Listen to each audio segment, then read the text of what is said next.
Good evening and welcome to Face to Face. I'm Niresh Elyatambi. Joining me this evening is Dr. Harsha De Silva, Member of Parliament representing the Samagi Jana Balawegya. Welcome, Dr. Harsha. Well, thank you, Niresh. Now, Dr. Harsha, over the last week or two, the ruling party has been all agog over the various debt agreements that have been signed with bilateral lenders and with others as well. What's your opinion on this? Well, I mean, for the most part now, it is done. Two things. One is, timeliness, getting it done. And two is getting the best deal. Now, we have to really look at these agreements to understand if we've got the best deal. Are the agreements public yet? No, they're not public. As a matter of fact, the Parliament was convened for 2 days last week to supposedly debate the bilateral debt agreement and put in for a vote. But that couldn't be done, particularly because I refused the President to take up the matter in the Committee on Public Finance and approve it, without which it can't go to the House. And, to cut a long story short, he called and wanted to know why that was the case, and I basically told him, try to empathize with me, you put yourself in my shoes. If somebody told you, approve an agreement that you have not seen, will you do it? Absolutely not. Absolutely not. And so therefore I said, how can I approve something that I have not seen? And obviously he appreciated my position and said, look, fine, then let me just make a statement and we will debate this whenever the agreements are out. I don't think they expected the bondholders agreement to come as fast as it did soon after the OCC agreement, which according to the cleansing statement, it is also now done and has been sent to the OCC, the Official Creditor Committee, to get their concurrence that there is comparability of treatment. And thereafter, the IMF will look at it and ensure that it is within the DSA, or the debt sustainability analysis of the IMF. And if those two boxes are ticked, then it becomes a done deal. Thereafter, the agreements can be tabled first in the Committee on Public Finance, which is our committee. Hopefully, we will all go through it, and thereafter take it up in the House and approve it. But Niresh, you don't really need the approval of the House for this, because once we approve a loan, be it a debenture, bond, loan, whatever you want to call it, we are bound to pay it back, right? So it is under special law. Even when we pass the budget, there is no there is no debate on allocating money for debt repayment. It goes automatically, right? Because the undertaking is you borrow with the promise to repay. So again, this is money that we've borrowed, which the Parliament at some point in time approved to repay. Now we are going to repay. The real issue is, even though Mr. Wickramasinghe is president and legally so, within the constitution of Sri Lanka, the legitimacy obviously is questioned on a daily basis, because he was not elected and he's serving out Mr. Gotabaya Rajapaksa's term, and he is really implementing somebody else's manifesto. So therefore, he wants to show to the public, both here and overseas, that he has a mandate. He has a his work is legitimate by showing a majority in the House. So that's the only reason why he wants to do it. There is no legal requirement for it. Now, were these deals beneficial? Were they the best that we could get? After all, we are, as a nation, in a bit of a hole, to put it mildly. Could we have done better in negotiating these deals? I guess one could argue that always, with 20/20 hindsight, that you could have always done better. There are some issues that concern me, and I will share those with you. In that, the bilateral negotiation to reschedule about $10.5 billion of bilateral debt to the OCC, which means the Paris Club, that necessarily means Japan, and then India, and then China's Exim Bank. Whether we got the best deal, A, and B, whether we got the best deal from the bondholders, and together whether they feel they got a comparable deal, right, which is called comparability of treatment. Now let's look at the chronological order as to how this happened. First, the OCC deal was done. Few days later, the bondholders deal was done. And now, like I said at the beginning, the bondholders deal is back to the OCC to see whether they are comparable. Now, I actually have the OCC agreement. This is the Memorandum of Understanding on the Debt Restructuring of the Democratic Socialist Republic of Sri Lanka. And this is by the official creditor committee. Now, this has not been made public yet. No, I mean, this is the thing. There is no transparency in this entire transaction, right?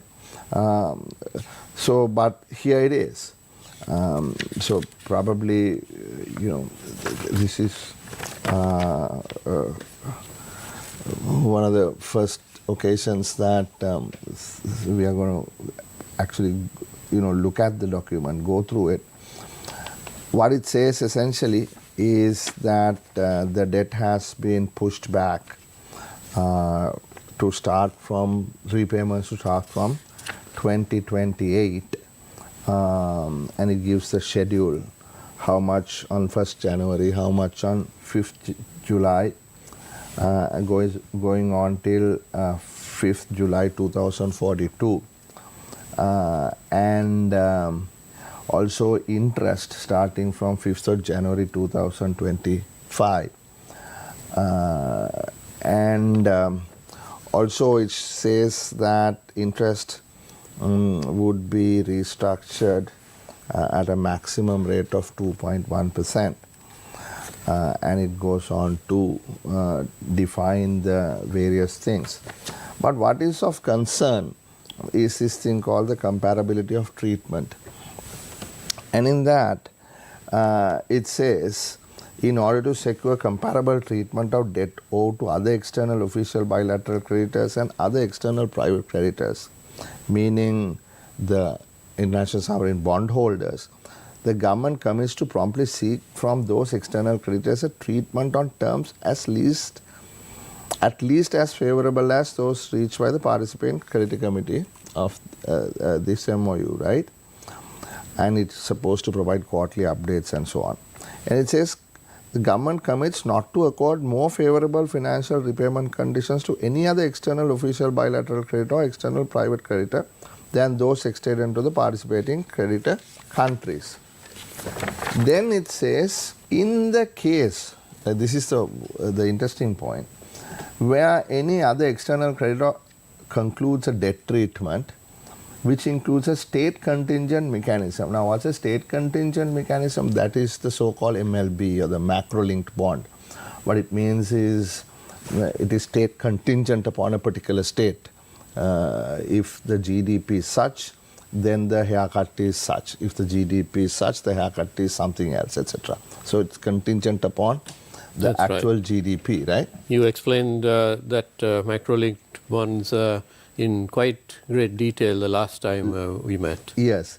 So, includes the state contingent mechanism. OCC will assess the comparability of treatment ex ante, right, and during the life of the relevant debt treatment agreement, and upon notification by the Sri Lankan government of any activation of the other external creditors contingent mechanism trigger, the OCC is to reconvene. This is the important point, to assess whether such activation results in an unexpected improvement of the other external creditors' recovery, which goes beyond what had been originally considered and thereby manifestly fails to comply with the comparability of treatment principle. This may entail a modification of terms of this MOU according to Article 4, including Article 22B. Now, if you go through this document and towards the very end, there is a very interesting clause called the clawback clause. Now, this says the OCC is to assess the implementation of the present MOU if it reasonably determines that the Sri Lankan government, and it says all these things, if the OCC assessment leads to determine that any other external creditor's debt contingent mechanism results in an unexpected improvement of the other external creditor's recovery, which goes beyond what had been originally considered and thereby manifestly fails to comply with the comparability of treatment principle, and there are two other things, then the OCC through its secretariat may notify the government in writing of such determination, following which the OCC and the Sri Lankan government are to engage in good faith to reach consensus on a plan to remedy such failure. If following 90 days from the notification date, the OCC and the government have been unable to reach consensus on a remediation plan and a time frame for implementation of the same, the OCC may declare the provisions set forth in this agreement null and void. So this is somewhat to our disadvantage. In fact, it seems like in the future this whole agreement could be even nullified. So this is the issue. This is why we need transparency. So this is why I am saying that for the first time the bilateral agreements seem to be linked to the bondholder state contingent mechanism, which is a MLB. So ironically, what was supposed to have been, and they have not told us this, right, that the bilateral agreement is also linked to the bondholders agreement. If that is the case, and if for whatever reason the haircut they have agreed, meaning the OCC, not the haircut, it is based on the net present value reduction, duration extension, and the change in the nominal debt service before and after the treatment. All those three things are looked at comparability of treatment. If somehow they feel, look, those other guys are getting a better deal in 2028 when the test is conducted, then these people can ask for the clawback. Right? So, from my understanding, there has never been a bilateral debt restructure in the recent past with such conditions.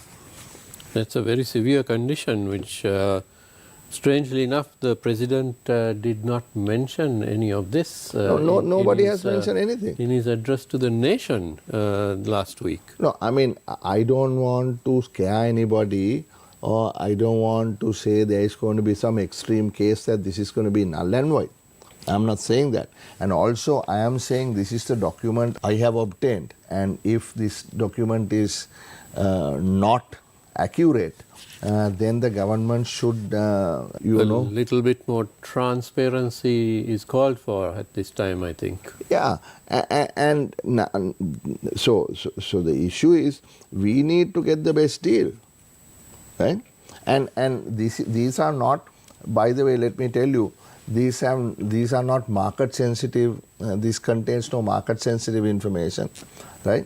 This is a document issued, available to all the bondholders, all the relevant parties, all the governments, our government, except for the public of this country and the parliament, and particularly us who are fighting for the people. Right? So it's strange because comparability of treatment seem to be only among and between those external players. What about comparability of treatment between them and us? It is our people who sacrificed with a massive hit on the EPF and so on. Absolutely. Yeah. So that's that. And then it's almost as if someone was trying to hide something, God forbid. I mean, like I said, I don't want to scaremonger here, but this is what it says, right? I keep asking them for information, but we are denied. I mean, I saw in the newspapers yesterday, the Governor Central Bank was quoted as saying if there was greater transparency, better governance, the haircut could have gone up from 28% to 35%. I don't exactly know how that statement was made and on what basis, but as a nation, we also have rights and privileges. Absolutely. Right? And it is true that on behalf of this nation, certain people took these loans, took these bonds and either squandered them or whatever. Right? But in the restructure, it is a negotiation. Right? And we as a people must also be served equitably. And especially at a time when there is an election coming and the general feeling is that there will be a new president and a new cabinet and a new parliament, in fact, within a few months, it doesn't hurt at all. In fact, it would be quite reasonable to share these with the main opposition parties, wouldn't you say? Absolutely. And also, you see, what we did in the last few weeks was, sort of be relentlessly critical, and we fought hard, made our position extremely clear that what is called the April proposal of the bondholders was not acceptable to us. Even though it may have or may not have been acceptable to the government, it was not acceptable to us as an opposition, very likely to be in government in a few months' time. We are actually quite pleased in that, these voices of opposition, the strong voices of opposition, carried its weight in that the final negotiation that resulted in the agreement which we saw in the cleansing statement provides the haircut to fall from the nominal 28% to only 14.96% in the best case scenario, where the GDP of Sri Lanka would be $100 billion. This is as opposed to the haircut falling from 28% nominally to just 7.3% in the best case scenario at $96 billion in the previous which was proposal. originally proposed. Yeah. Yes. And if you recall, I said that, look, we are certainly not going to agree to this, but I also said that they should fight and get what the government had proposed, the counter proposal by the government, which had a whole bunch of, if you recall, I said some 64 different possibilities. That's right. Yeah, they haven't got that. But they have got somewhere in that the state contingent mechanism has a flow of 14.96 as the haircut. Like I said, if our GDP grows to $100 billion. So it seems as if, yes, they did listen to you. To a point, but they did not listen well enough. And on that note, we will go in for a short commercial break. Don't go away. We'll be right back with Dr. Harsha De Silva.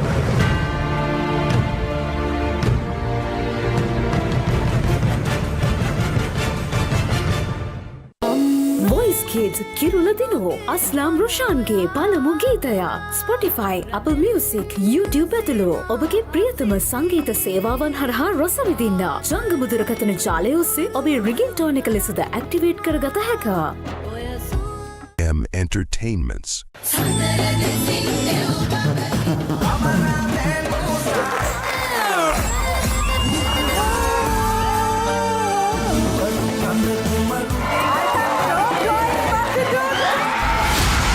Lanka's Got Talent.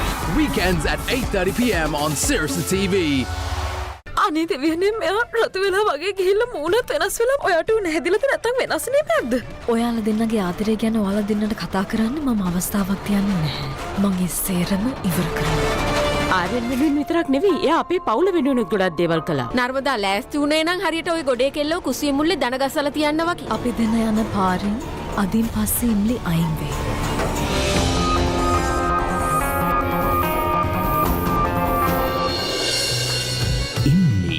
අද රාත්‍රී 9:30ට සිරස ටෙලිතිරයෙන් රට තොට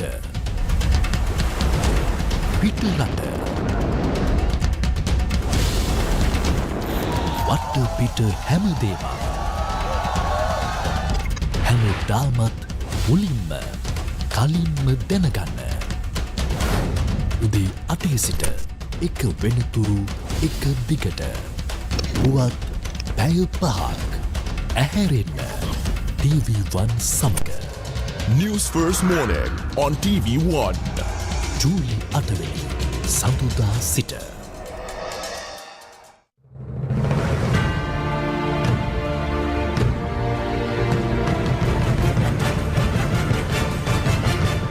Welcome back. You're watching Face to Face, and we have with us Dr. Harsha De Silva, and we are speaking about the bond agreements and much else besides. So, Dr. Harsha, would you say that these agreements have made the job of a future finance minister a little easier, but possibly not easy enough? That's a hypothetical question. I mean, like I said, we had proposed to the government in 2020 that they go through a restructure at that time, long before we went bankrupt. That would have not been painful at all. Go to the IMF, and we need not have done all of this. A simple reprofiling exercise would have been sufficient, and we would have been back in investment grade by now, not still stuck in restricted default or Moody's, S&P, Fitch rating of something like C, which is nowhere near an investment grade. We'll probably have to get to at least a triple C to be able to get back in the market which would probably take us another couple of years at least, right? So therefore, we saw this calamity, which was unfolding in front of our eyes. As a matter of fact, I had, my staff dug up 17 times, right, pleaded with the government to not let this happen. Funnily, those people who are now, talking very highly of the IMF and the debt restructure and all of that, are the same people who ridiculed us when we told them, look, you all are going down the wrong path. So therefore, now that we went through this agony and slowly getting back on track, whoever comes next, it's just a matter of months. They will have to very carefully manage the macroeconomy, because it's just not getting the restructure. Getting that is just, the beginning, right? We have to ensure that we are able to make the promised payments, make sure we have the revenue to do so, right? We have, the interest rates low enough to be able to manage the domestic debt that we have taken and we have to still pay, right? We will continue to take domestic debt because we are only here talking about external creditors, right? And really we have a massive amount of domestic debt.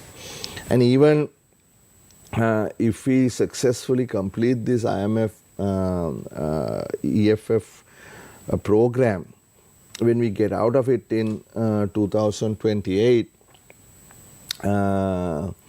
we would still have, or at least I think till 2032, we will still have a debt to GDP of close to 100%, just under. That's extremely high. Which is extremely high.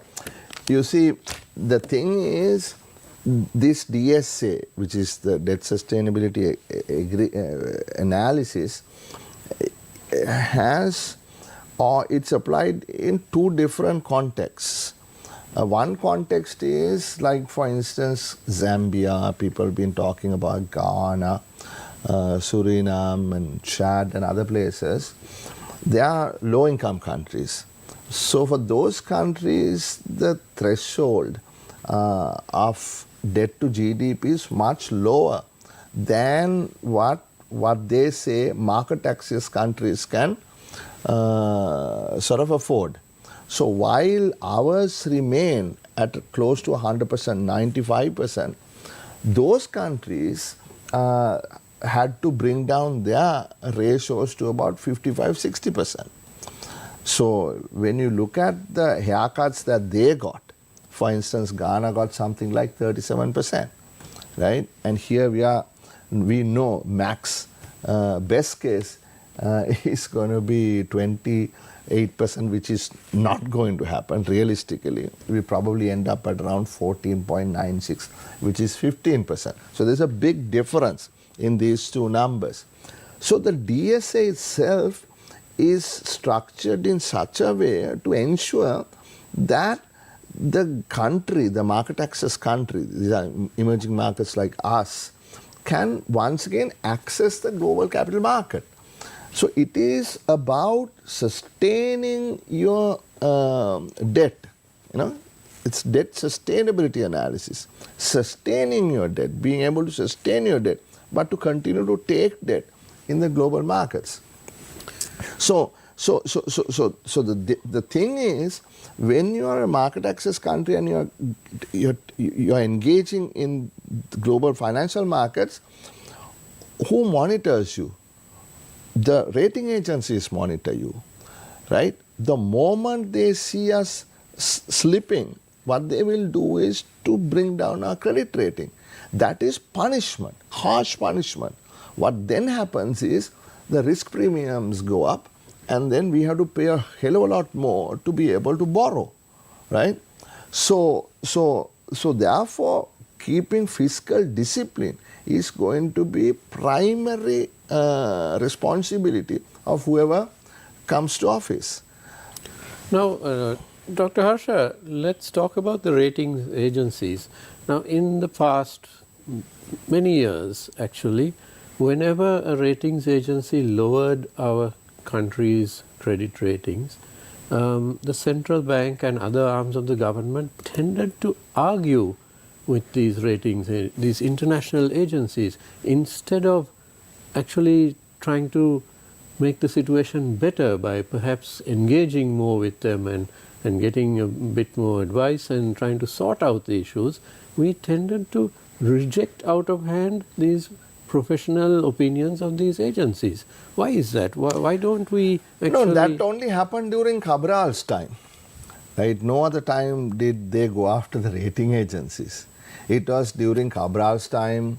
They said that they had homegrown solutions, that they didn't need these rating agencies to tell us what to do. We could tell them what to do. And at one point they said they were politically motivated and so on and so forth, which was rather, ignorant and unwise. Because there is no way that we can fight with these rating agencies. And they have no political agenda. These people rate sovereign, they rate corporates, they rate various companies globally. That's their job, right? And the rating actually started falling long before we went bankrupt. The rating, immediately after Gotabaya Rajapaksa cut taxes, the ratings fell, right? And then when COVID came and the government of Sri Lanka didn't, re-look at their strategy, right? And sort of adjust the fiscal program to meet the new challenges they had to face and overcome, the rating agencies kept writing, unless they fix this, they'll muddle through and fall, which is exactly what happened, right? So now the rating agencies have put us to the very bottom, like I said, restricted default. I think once the new bonds are issued, they may take us out of default and they might give us something like a C.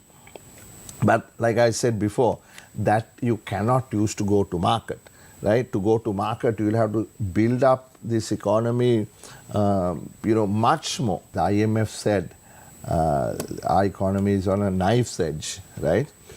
So it is no easy task for the incoming government to ensure that we, maintain fiscal discipline, ensure that we meet the targets that we have agreed with the IMF on revenue, on primary balances, spend what we have to spend on social services. Whoever comes in will change this enormous challenge of poverty. I mean, we haven't seen poverty like we are seeing now in decades in this country. I was just calculating the other day, Gotabaya Rajapaksa took this country back 9 years. 9 years. Right? The 2023 per capita income was equal to that of 2014. So look at how much we have regressed. How ignorant people who are unable to process information in front of them, people who are too arrogant to listen to criticism, constructive criticism, right? People who think they know everything, right, have destroyed this nation, right, and created poverty, enormous amount of poverty. For instance, we had 3 million people poor in 2019. Today we have 7 million people poor in this country. Below the poverty line. Yeah. I mean, just to survive, according to the Department of Census and Statistics from May, just to survive, for a family of 4 people. What you mean there is by having enough money to spend to put into your system 2030 kilocalories a day. That's what it means, right? Just to basic survival, you need 70,000 rupees, right? For a family of 4. And not a, I mean, like I said, 7 million people in this country are not able to do that out of the 22 million, right? Now, these 7 million people below the poverty line and many other millions of Sri Lankans are expecting a miracle once the new government comes in. That's rather unfair for a new government, isn't it? I mean, you have to have a plan, First of all, you must stabilize this situation. And I think there is some stability now, but at a different equilibrium. What I mean is, yes, it is true there are no petrol queues, there are no gas queues, all that is fine. We have 24-hour power. But at what cost? Earlier, what was the price of a loaf of bread? What is it today? Earlier, what was the price of a kilo of fish? What is it today? How much was a bottle of aerated water then? How much is it today? Or you just take anything. You just look at the grocery bill, right? Just my wife was complaining yesterday. I was asking her, why does it cost so much? And she was saying, Harsha, why don't you come with me, right? It's just everything has gone up in price, right? And that's across the board. Inflation has increased, or rather prices have increased by over 150%, right? So, but what has happened is people's incomes haven't gone up that way. Some people, of course, have been able to manage, but most others have not been able to. Jobs have been lost, small businesses have shut down, all of these things have happened. So the expectation is relief. Mata monavada labenne, right? Relief. So people will go on stage and sometimes say, look, who is saying it is going to take so long? The grandfather is saying it is going to take this long. What does he know, right? Chase all these people away. We will fix it in 3 years, 4 years max. I heard people say that. But let me tell you the honest assessment, Niresh, is, people say, we want to, every day we have been a developing country. The day we were born, we are a developing country. Today we are a developing country. The day we die also we will be a developing country. When can this country be a developed country, right? So I was just doing the calculation, right? For us to be a developed country by 2043, okay, we'll have to grow at 10% every year, post 2027. Because up to 27, we are only going to grow max 5%, right? Now, the enormity of that challenge, you'll realize when you, just hear me out. After 75 years we've been an independent country, we've grown beyond 8% only 5 years, right? The highest growth we had was in 2011 and 2012. Why was that? That is after the war, the government said we need to reconstruct, right? Now, if you really look at reconstruction, Niresh, what was destroyed? Hospitals were destroyed in the north. Homes were destroyed in the north. Tanks were destroyed in the north. Schools were destroyed in the north. Bridges were destroyed in the north. Right? I mean, if you recall, soon after the war, all those bullet-riddled homes, only the walls remained, the roofs were gone, everything was a mess, right? But what got built? An airport was built in Hambantota. A massive port was built in Hambantota. Huge convention center was built in Hambantota. The roads were built in Hambantota. A lot of vanity projects. Cricket stadiums were built in Hambantota. All those got built in Hambantota when reconstruction was supposed to happen in the north. But this building was a debt-fueled construction boom. Right? So after 2012, you couldn't sustain it any longer. Boom, it fell to, crashed from 9.2% to a mere 3.5%.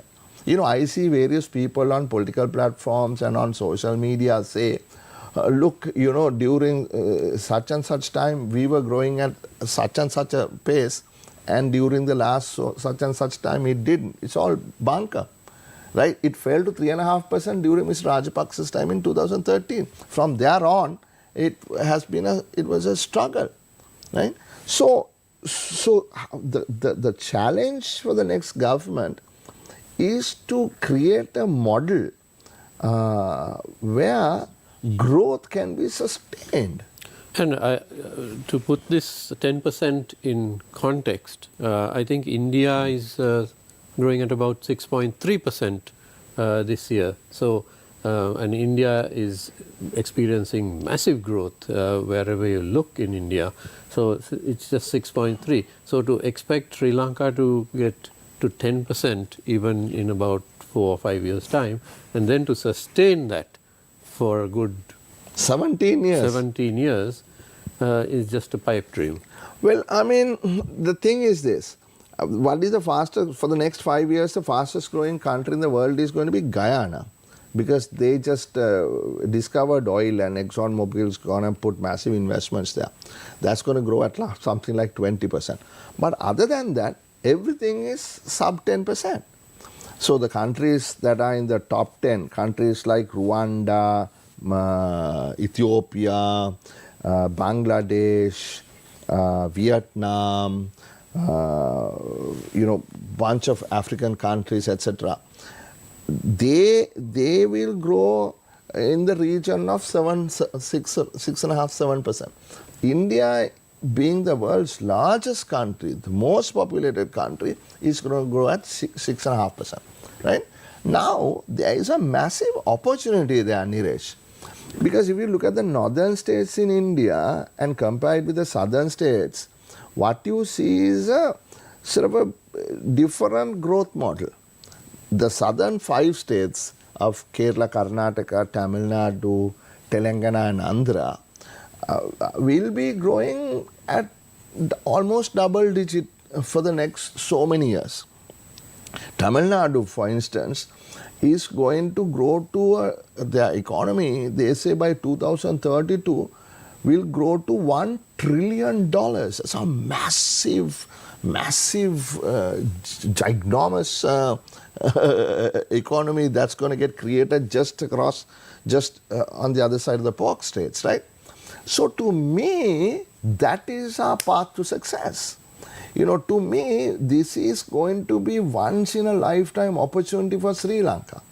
So if the government in office at the time will be able to get over the political nonsense that has been, or is being, used to win votes. Currently, you see that.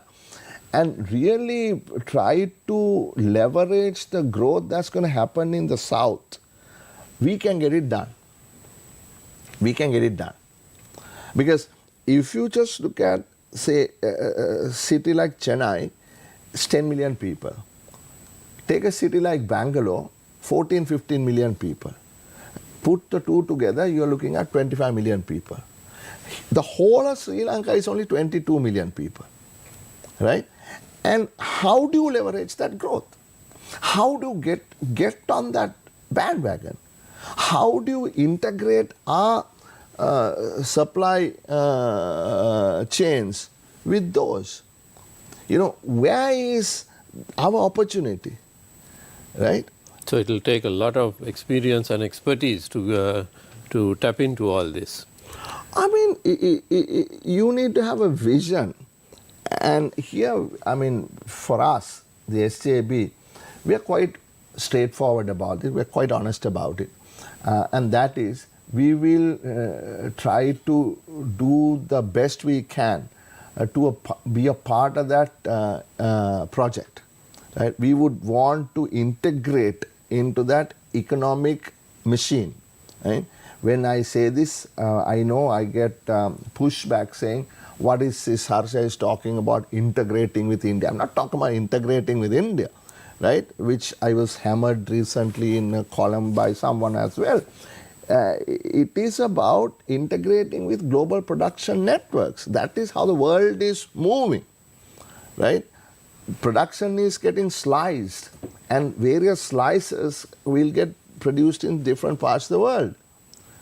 Just to give you one example, you know, they say Chennai is the Detroit of Asia, right? Every make and model of automobile is now getting manufactured there, and the component business is slated to be something like $70 billion this year. That's slightly less than our entire GDP, right? So I was at a recent exhibition, industrial exhibition at the BMICH, and they were showing me how they were, manufacturing wire harnesses, various little things that go into, manufacturing an automobile. Those opportunities we must grab. Whether it is rubber pieces, whether it is tires, whether it is wire harnesses, whether it is sensors, or what have you, right? Absolutely, yes. So there is opportunity if we do take the right decision. So there's hope on the horizon, but we need to take the right decisions. And on that note, I'm afraid that we are somewhat out of time, Dr. Harsha. Yes. It was lovely having you on the program once again, and I'm sure our audience learned quite a lot and did take away some form of hope for the future. So on that note... have hope, I have hope for this country, right? I have hope for this country. That is why I'm fighting so hard for this country. Right? That's so wonderful to hear, Dr. Harsha. So thank you very much to all our viewers at home for watching. The news is coming up next. Have a good evening.